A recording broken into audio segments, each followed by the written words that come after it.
It is Friday, April the 4th. We're beyond April Fool's Day. Yes, we are. And we went to Liberation Day, which was, I think, the 3rd. So that was yesterday. I have already had phone calls, as you have, asking us, okay, what's going to be the advice? What is the suggestion? What are you going to say? We'll tell you, you'll hear it now. We'll post it as soon as it gets through compliance, as well as we're working on an email to get sent out. I am going to actually hold and refer to things in my hand because of research that we've been doing since very, very early in the morning. Let's just get it on the table. Tariffs have created a huge amount of concern for you and the market. It's created scare. It's people are worried. They're calling us and saying, what do we do? And there's not a whole lot of historical data that, No. that we're dealing with. We've always had tariffs, but tariffs at the level that we're playing in right this second. So what we're going to try to do in this video and in the email we're going to send out, we're going to try to frame it as quick as we can. We're going to try to reassure you about some real facts that we think is important for you to understand, and we want to assure you that we're on top of this. We're working through this. It's foremost front of HMC Partners and our clients and your money, and we take it as serious as we know you do. So, I mean, just a couple of kind of 10,000-foot views. We're not in the camp that says we need to start looking to get out of markets. In fact, we're really more in the camp as we're looking for the right opportunity to get into markets and at what levels and how much and who would participate in that. So that's where we are right now as far as thinking ahead a week from now or a few days from now. All right, the market right now, it has complete and total uncertainty. Write that word down, put it on your refrigerator. The market doesn't like it. It's in capital letters. The market didn't like the tariffs. They don't like the action China. They're worried about it. Uncertainty. Markets don't like uncertainty. Market is going to react to uncertainty and volatility. And the question then we pose to one another, is it in any reasonable short period of time, the next day, the next week, is in some time frame like that, is this uncertainty going to go away? And Probably not, but Right. I would like to think that in the next week we have more concrete information than we have currently. the market wants to find a state of probability. Even in uncertainty, if it could find probability of what is going to occur, then it will begin to adjust itself in its volatility to what they believe the probability. Now, to tell you how wide the swing of probability is what came out first this morning in terms of rate cuts. The market now is pricing in the probability of 5 rate cuts this year. Now, put this in perspective. In January, there was talk of maybe 1 rate increase, and now we're just in the early stages of April, and we're now talking 5. Right. So that's uncertain. It's uncertain. I will tell you this, and we will tell you, believe this.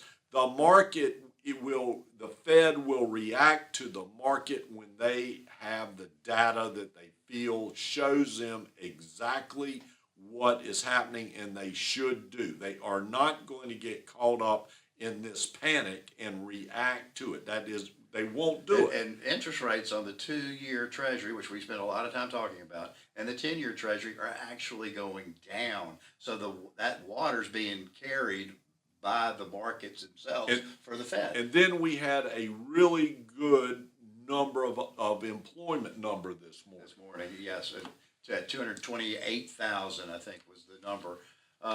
Unemployment ticked up, and probably unemployment data moving forward with the layoffs in government jobs probably we'll start to see that increase, but that's to be expected. All right, so here's some words to distinguish where you are right now. Downturn, crashes and recessions.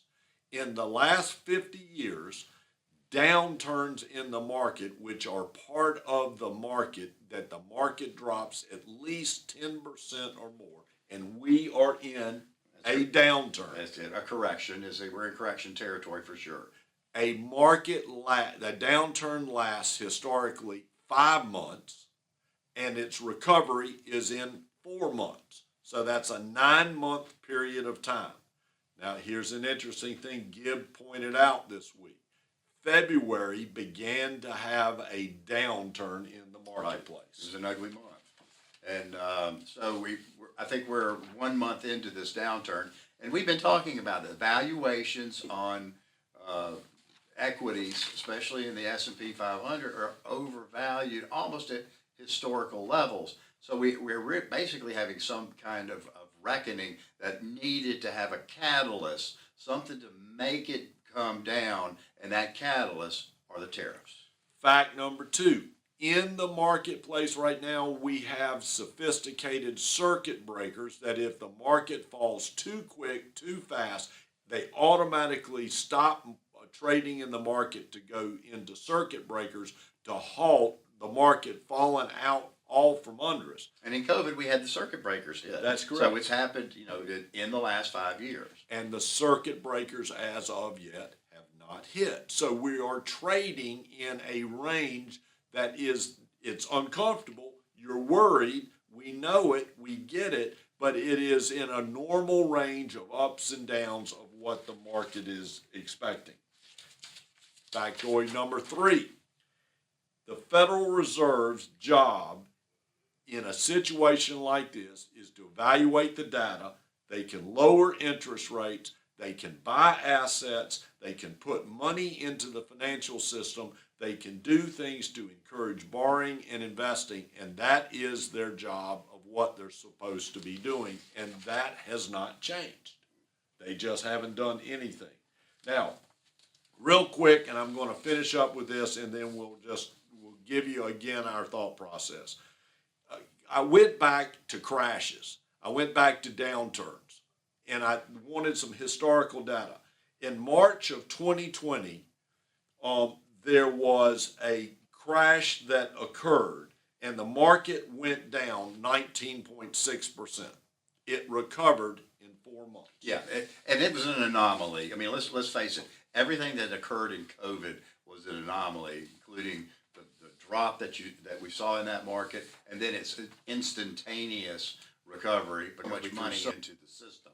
So that has to have a little caveat to it to understand it. Black Monday that occurred in 1987, the market went down 57%, and in less than 2 years, it recovered.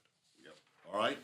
Now, if we go to the worst of worst in our lifetimes, except for those older clients that have gone through the Great Depression, in 2008, that was the stock market crash that occurred that really drove the stock market down to an all-time low. It took 6 years for it to recover. That was the financial crisis. Yes. Now, the question I'll ask you, and I ask Gibb, are we in that kind of situation today? No, we are not. If you go back to 2008 and even 1987, which you mentioned, but in both those instances, the financial institutions were at risk, and that's what caused the huge drop in market. So we're not there in the least currently. And then here's the other thing to give consideration. The R word, recessions. A recession in 57, 1960, 1980, 1981, 1991. In each one of those recessions, the stock market went down 20%. Ask the question, as of right now, do we have data that is showing we are in a recession? No, it would require 2 consecutive quarters of negative GDP growth, and we're still in positive GDP growth territory. All right, so here's the fact that you know about tariffs. Baseline tariff with this administration, we believe at this point in time, is no less than 10%. The market has to find predictability of what these other tariffs are going to do, and it's going to react And until the market gets some predictability and we see what the Fed is going to do, the uncertainty will continue.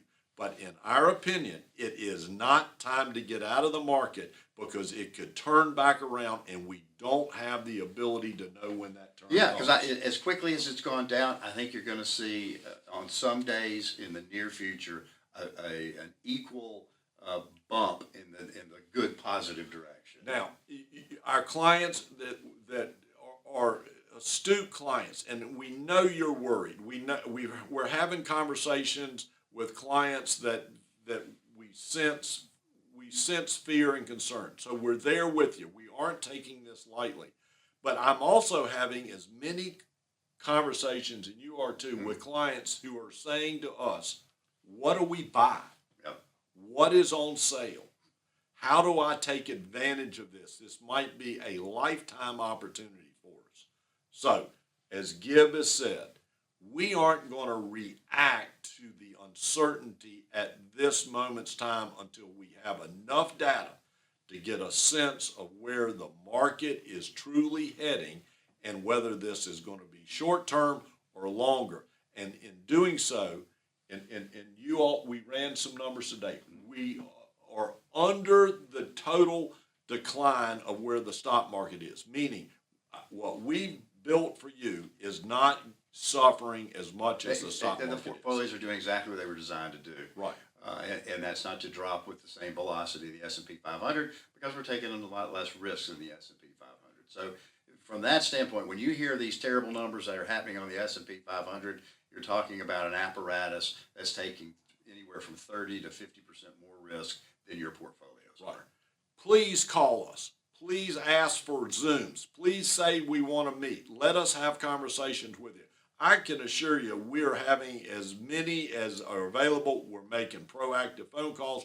We are meeting in the office. We got our buying list. Our days start very early and end very late, but we do this because we know that's what you want us to do, and we know it's your money. And your money matters. We're going to get through this with you. See you next week.